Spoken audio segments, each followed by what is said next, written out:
Okay, so our topic for today is from the Module 3, the Philippine costume. So, here are the learning outcomes. The students will recognize the different Philippine costumes. The students will learn the materials used in different Philippine costume.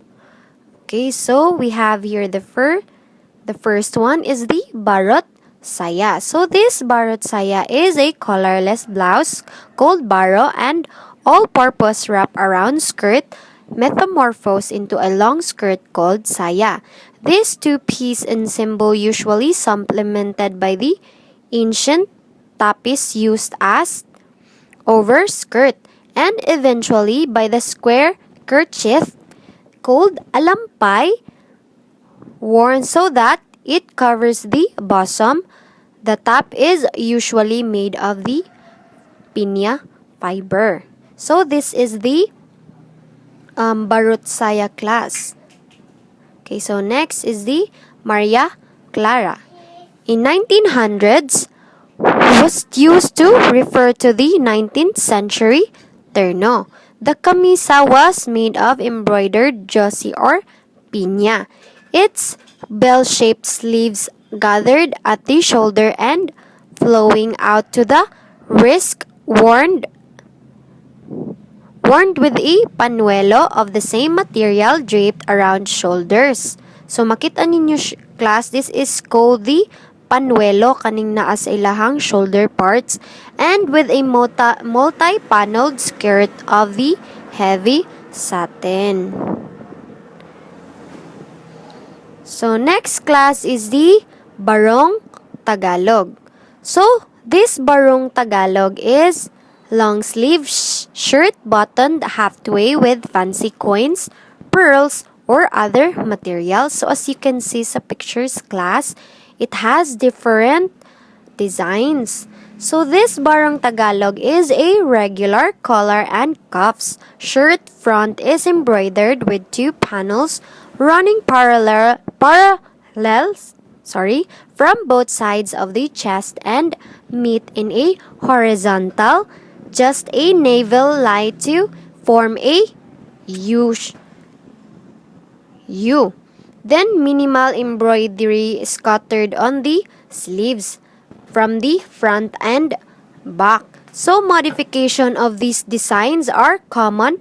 The material used are pinya, sinamay, just cotton, lately nylon, and organza. So, observe sa pictures class. This is the Barong Tagalog. Next is the traje de mestiza. So, this traje de mestiza class, as you can see sa pictures, it is a very beautiful Philippine costume. So this traje de mestiza it became popular during American colonial period. So we got this traje de mestiza class way back when we are colonized by the Americans. So this camisa became a clinging bodice with sleeves pushed up and the saya deflated to a slim column. So the long train, which was either pointed, oval, or square. So a recreated tapis displaying dazzling patterns and dexterous beadworks match the haute panuelo. So just like the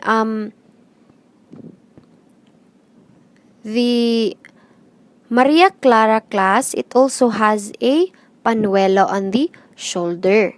So next is the Balintawak costume. So in 1930s, shortened skirt worn during picnics and other excursions activity into the countryside and associated to Antipolo, a favorite summer destination for Manila dwellers. Less formal style Filipina native dress which does not make use of a soft or stiff panuelo but soft draped kerchief Ayan the shoulders or neatly folded large kerchief over one shoulder. So, mao ni siya ang balintawak costume class. Okay, so next is the terno costume. So this terno costume is from the Spain word means to match. A one-piece creation with both bodice and the skirt. Then panuelo, less and bodice became fitted. The silhouette of the traditional barot saya were modified and stylized, also known as Miss Tisa dress. So this is the Terno costume class. I guess I just got this from the internet. So I'm not sure. So pag-search lang mag-inyo to confirm kung maujud to ang kuan na costume. Okay, so next is the kimono costume. So this kimono costume is a piece of clothing made of pineapple fiber, while this skirt is usually either floor length or knee length, printed with the pantadyong pattern, hence getting the name the patadyong skirt. So mao ni siya ang kimono costume. Next is the camisa costume. The short collarless upper part or waist length blouse of the Filipino terno, somewhere elaborately embroidered on the edges or all over. So usually made of flimsy material, pinya, josi, and abaca or the sinamay.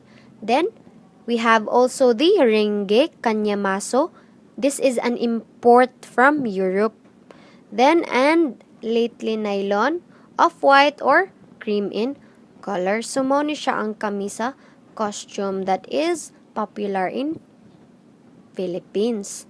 So next is the serpentena. So this serpentena is a skirt characterized by a straight silhouette from the waist to somewhere around the knees, where it was cut in a serpentine or snake-like fashion. Then, this serpentina, which was then attached a wide semi-circular bottom panel of the same material cut in piece.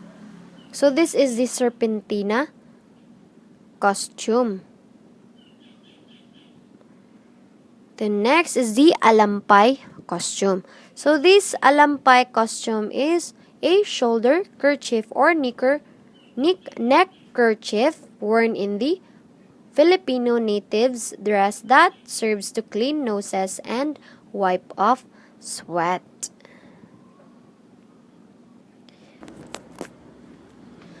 So next is the Ilocano peasant costume. So we have here the female costume, which is the barot saya. So the top is called baro, a lost blouse, 5/4 bell sleeves with the little or no design on edges. So ang material ani niya class is a white cotton or abaca.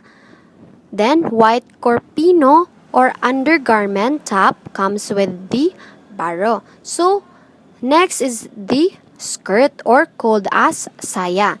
So this is a pleated tall-less skirt, ankle length, choice of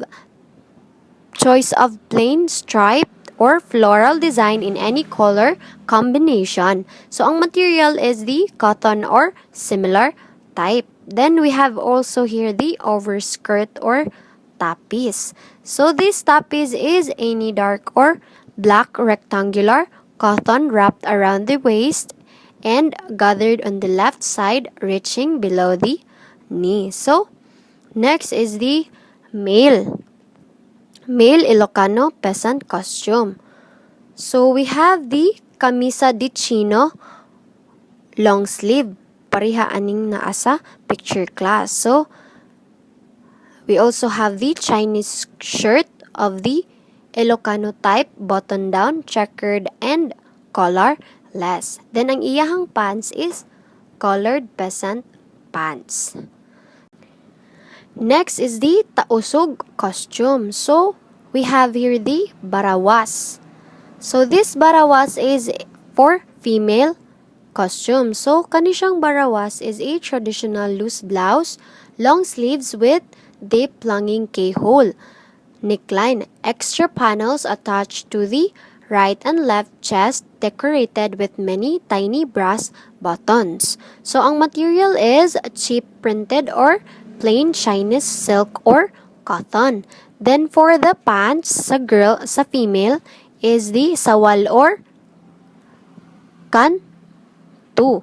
Then kani siyang sawal is loose Chinese pants with a 10-inch soft white band or a coco cordu. This is attached to a wide waist. To tuck the pants in, the white band is overlapped in front, one side on top of the other and rolled out from a tight belt. Then the material is cheap Chinese silk or any silky material, preferably in navy blue, sunshine yellow, grass green, red, or orange colors. So we also have here the male costume. Top is called bahu, short waist, collarless shirt, open at the front with the right panel overlapping the left. Then this is studded with many tiny brass buttons and it is not intended to close at the front but used as an additional shirt decoration. And it is also allowed to drop on the right side. Then the materials are the cheap printed or plain silk or cotton. So the pants for male is also called as sawal, similar to the female pants but in darker colors and bolder designs. So ang accessories, so mas as you can see class, mas damo og accessories ang lalaki. So we also have here the accessories for male. Naa silay money belt, sarok hat, pisia bit or a rectangular hand-woven scarf tied on the head or hung loosely over one shoulder. Then kris or wavy knife or barong, also called as leaf knife. So mo na siya ang tausog costume. So we have the last one which is the subanon. The subanon costume.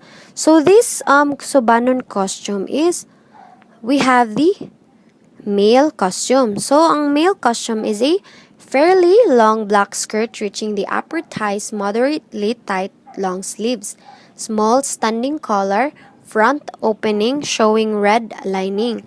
So ang materials aning sa male costume is a black cotton or similar type. Then they also have pants or sawal, moderately loose long pants with drawstrings, a short sarong malong wrapped around the waist reaching down the knees to keep pants in place. Then we also have the turban or tubao, rectangular checkered headkerchief, predominantly maroon or red. Red folded in a triangle. Then it is tied around with tip in front and footwear nila is naka barefoot lang. Okay, so I hope you have learned a lot about the different Philippine costumes. So kadtong again unsa to sila, kadtong kimuna, kamisa, barot saya, barong Tagalog, serpentina costume, the Subanen costume, the Ilocano peasant costume, and so on. So now we will have a quiz. So get 1/4 sheet of paper and answer this one. So give at least 5 Philippine costume that we have discussed. Okay, pass your papers. So most of you got the perfect score. So that's all for today, class. I hope you learned a lot about our topic for today, which is the Philippine costume. So that's all. Goodbye and see you next meeting.